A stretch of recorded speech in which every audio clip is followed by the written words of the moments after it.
Good day everyone, my name is Shirley Mayam Jahan, and today I'm going to discuss about the special education classroom strategies. So we all know that all teachers are struggling inside the classrooms on how they can manage their students who have special needs. So in here, I'm going to talk about or share with you some of the effective strategies that we can use. So special education requires a multifaceted approach tailored to the diverse needs of learners. This presentation explores key strategies to create an inclusive, structured, and enriching environment for students with unique educational requirements. So we have students who have unique educational requirements, and we have to give them an approach where they feel included and focused in the class.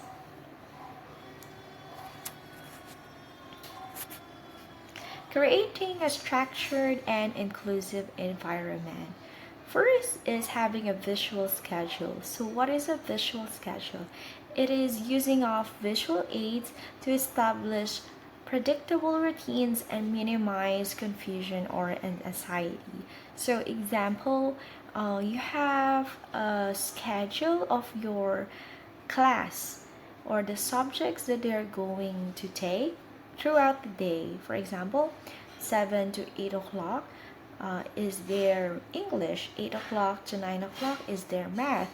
So with that, the students understand or they know what is their routine throughout the day to avoid confusion and also to also to build a structured schedule inside a classroom, and it also gives them an idea what is next and what time is their break time, what time is their play time. Second is flexible seating. It offers a variety of seating options to accommodate different learning preferences and needs. So, for flexible seating, the students have the options, especially the special learners who have uh, who have special needs. Okay, this is to accommodate their learning preferences or needs. Um, One example is a student who cannot see clearly. Of course, you don't want her to sit at the back of the class. So you want her to sit in front so she can understand what you say and she can see clearly what is written on the board. Okay? And third is sensory supports. It incorporates sensory tools and activities to help students stay focused and regulate their emotions. So, sensory is very important, especially the sense of sight, sense of hearing, and sense of sight and hearing. It helps them stay focused, and apart from that, it also regulates their emotions to avoid um, feeling unmotivated or boredom inside your classroom.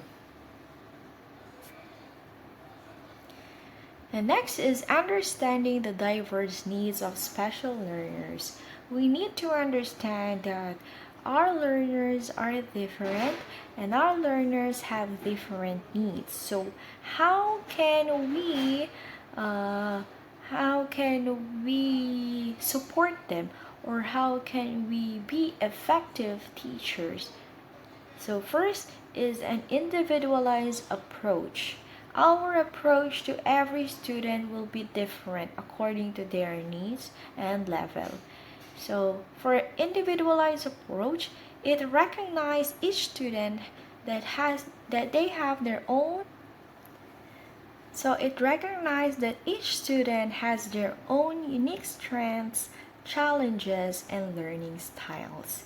So we have to uh, remember that each student has their different learning style.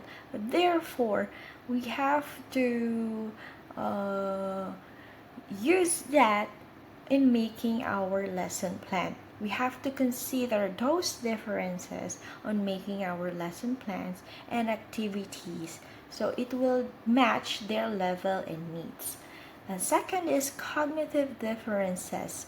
So people don't think alike. They think differently and they have different opinions. Same on our learners. So they have different levels of learning and thinking. Some are fast learners and some are slow learners, and some are just so. So we have to accommodate a wide range of intellectual abilities from gifted to those with developmental delays. So this is very difficult with teachers because you have students who are advanced and you have students who are slow, and you don't know how you can manage the class or how you can teach a lesson if they are different. But here, uh, I will talk to you or I will share with you some strategies. So hold on, everyone. The next is physical and sensory needs. So physical and sensory needs adapt the classroom environment and teaching methods to support students with physical or sensory impairments. So some students need sensory needs and physical needs. So what are they? They are students who have impairments such as hearing impairment, eye impairment, or um, students who cannot walk or who cannot move. So we have to help them, and they also need a support from us teacher that they feel included. Okay, they feel included inside the regular classroom. Next is implementing multisensory teaching techniques. So what are the multisensory teaching techniques that we can use in our class? First is tactile. Tactile is using manipulatives, textures, and hands-on experiences to reinforce concepts. This is widely used during science experiment because uh, you use some tools in science experiments, and they see it, they observe it, they can touch it, and it gives them freedom to learn by themselves by exploring these tools and exploring what happened in that experiment. So apart from that, it also uses manipulatives that are very helpful because they can touch it. And then secondly is visual. It incorporates pictures, diagrams, and other visual aids to support understanding. We all know that most of our learners are visual learners, so they learn best when they see it, especially if it is a picture and colorful. They really like it and they understand it and they remember it longer. And this is really proven in my class because I'm a kindergarten teacher, and whenever I teach them I use flashcards and they can remember it easily, and they can they have an idea what is it, so they can construct a sentence easily. And moreover, uh, flashcards are very important with special students because um, uh, as I said, that most of our special students too are visual learners. They they like it best when they see pictures because it's so easy for them to understand and to follow the lesson. And third is auditory. Auditory employ verbal instructions, music, and sound effect to engage multiple senses. So apart from sense of sight, we also have the sense of hearing. Uh, not only hearing or not only listening to the teacher on how she discusses the lesson, but uh, a technique or strategy from from from the music or sound effects. Okay, I will give you one example. Uh, One thing that I use in class is PowerPoint. PowerPoint and videos. They like it so much. Whenever I play a video about our lesson, like short A vowel, they will listen to it and follow it. Since my students are Vietnamese, English is not their first language, so it is so important for them to listen to English words because they can practice their speaking skills by listening to it. Okay, and then we also have music. So I let my students sing a song in English, and they can so that they can feel relaxed and calm, and at the same time they will also learn how to sing it in English. So these are some teaching techniques that are effective in our students. Differentiating instruction and assignments. So flexible pacing is allowing the students to progress at their own pace, adjusting the tempo of instruction as needed. Um, Here you have to be flexible when giving a homework or an instruction, because you have to consider their their level and also their progress.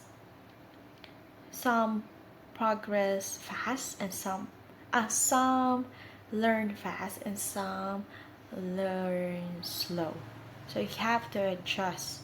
You have to adjust uh, your lesson according to their needs and pacing.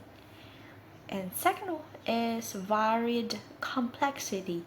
Here it offers a range of tasks and activities with different levels of difficulty to meet diverse needs. So, like what I said, they have different levels, and when they have different levels, you need to give them a different activities or instruction that match their level and needs or difficulty. Okay, for example, this student can do difficult tasks, then you give him a difficult homework. And if the other students are slow, then you have to give them easy tasks or assignments. And third is multiple formats. It presents information and assessments in various formats such as written, oral, or multimedia. Well, why? Why do we need to give them multiple formats?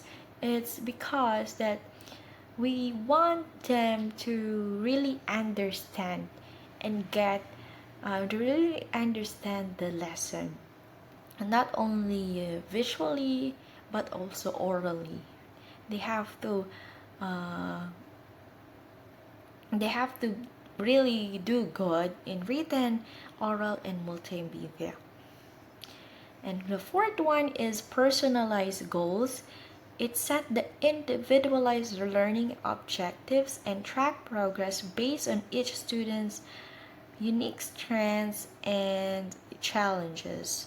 So here we are making personalized goals according to their strengths. And the next is fostering positive behavior management. This is really difficult in classroom, like managing a whole class and saying that they are some special learners and you want to have a positive behavior among the students. Well, here are some strategies that I can teach you. Okay, first is positive reinforcement. What is a positive reinforcement? Well, this is to acknowledge and reward the desired behaviors to encourage their continued development. Well, if you want your learners or students to be encouraged or motivated to listen to you and to do well, then you need to have a reward system like a sticker, a star. It can be a tap on the back, a good job remark. Well, it really helps. It boosts their confidence to study more, listen to you, and do their tasks. And the more that you praise them, the more they will participate. And the second is emotional regulation. Emotional regulation teaches students strategies to identify and manage their emotion and reducing disruptive behaviors. As a teacher, you have to be a role model. You cannot be angry at them or show bad manners to them because they are going to follow you or they're going to copy you. So as a teacher, you need to be calm and you need to be fair. Okay, and you have to tell them how they can manage or regulate their emotion, especially when they're mad or when they are sad. Okay, so that they can reduce this disruptive behavior that can affect your class. And third one is consistent routines. So it established clear expectations and predictable classroom procedures to promote a sense of security. Well, this is very effective in my class because I tell them that uh, this is the time to study and not to play. So they are not allowed to eat or play, but just listen. And if they want to play, they have to follow the schedule. They have to wait until it's playtime, and they have to wait if they want to eat. So we need to be consistent with our routines. We also need to be consistent with our rules too. Because if we are not consistent, then they are not consistent as well. Like they're not gonna follow you, and it will cause distraction or chaos inside the class. So you have to be clear on the first day of the meeting inside in the first day of meeting. You have to really establish your rules and your expectation and procedures to your students. Incorporating assistive technologies. So we are now in a era where technology is needed because this is a fast pacing uh, education world, so wherein you need to adapt or to keep on track of the modernization that our world has. So first is communication aids. It provides devices and applications that enable students to express their needs and ideas effectively. Now we have technologies that can aid communication, and it will also help the students to express their needs. Then we also have learning tools. It utilizes software, hardware, and adaptive equipment to enhance access to curriculum and learning materials. Uh, you can access now your learning tools uh, through computers, and you will find the curriculum and learning materials in a website or a software, and that made it easier for students to keep on track whenever they are absent. They can just easily track the curriculum or learning materials in one click. And the third one is independent support. It empowers the students to develop self-advocacy skills and engage more independently in their education.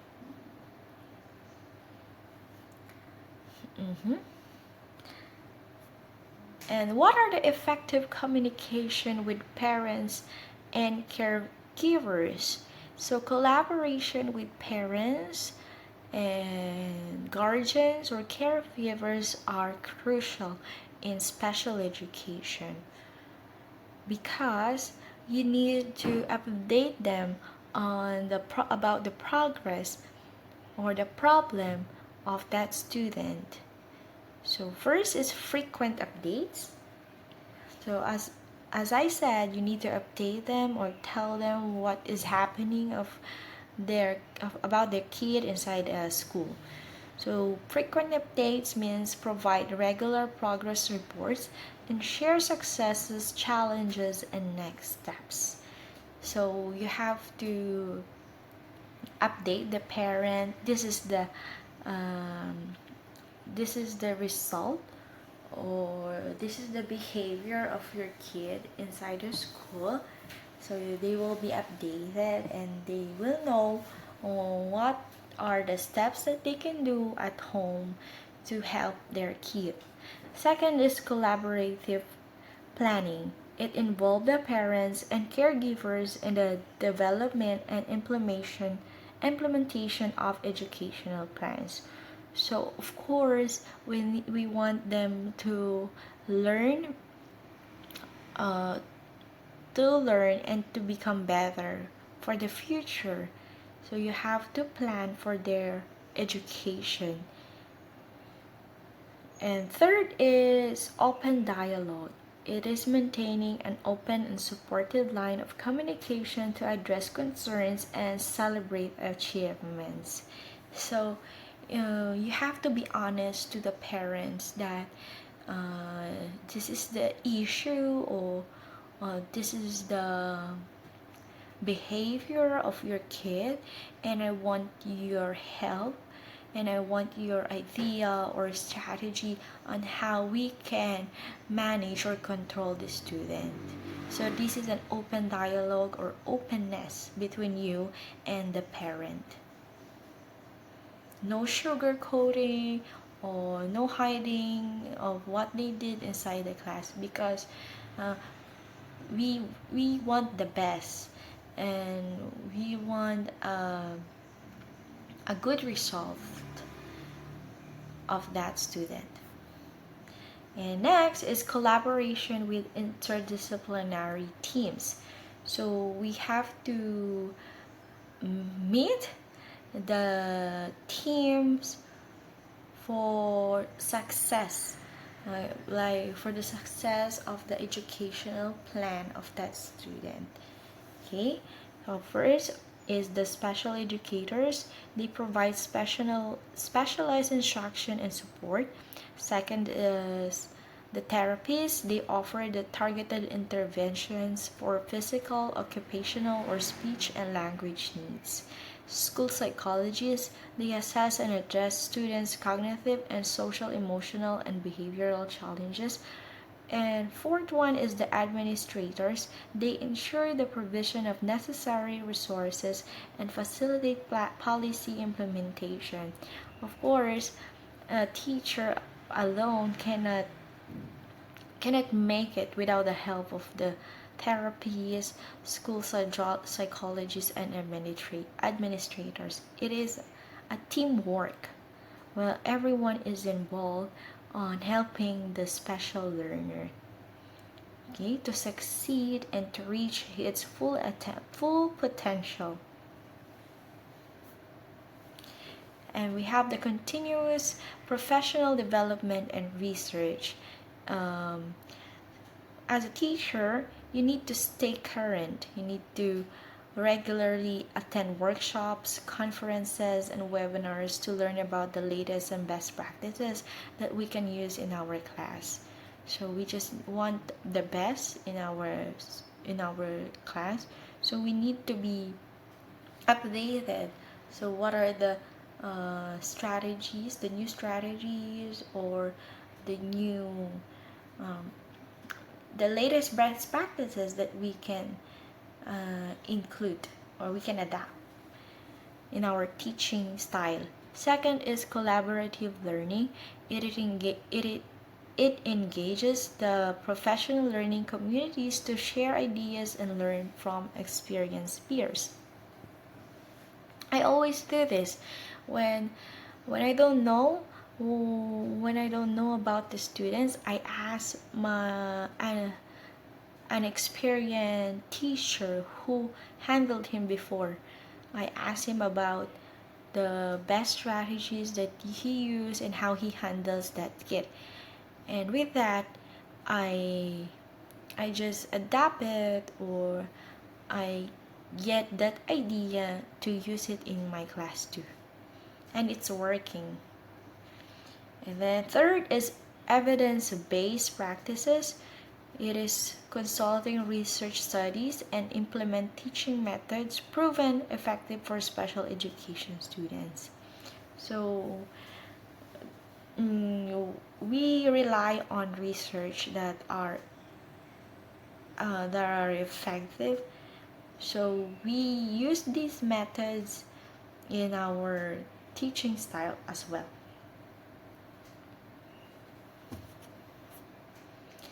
So that's it for my webinar. I hope you learned something from this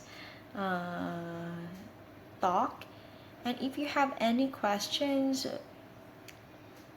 or ideas, or if you want to share something, please just message me on my email, and I will be happily to reply and talk to you about some strategies that I use in my school. That's all for today, and thank you so much. Again, my name is Shirley May Amdehon, and I am currently studying Masters of Special Education in Western colleges.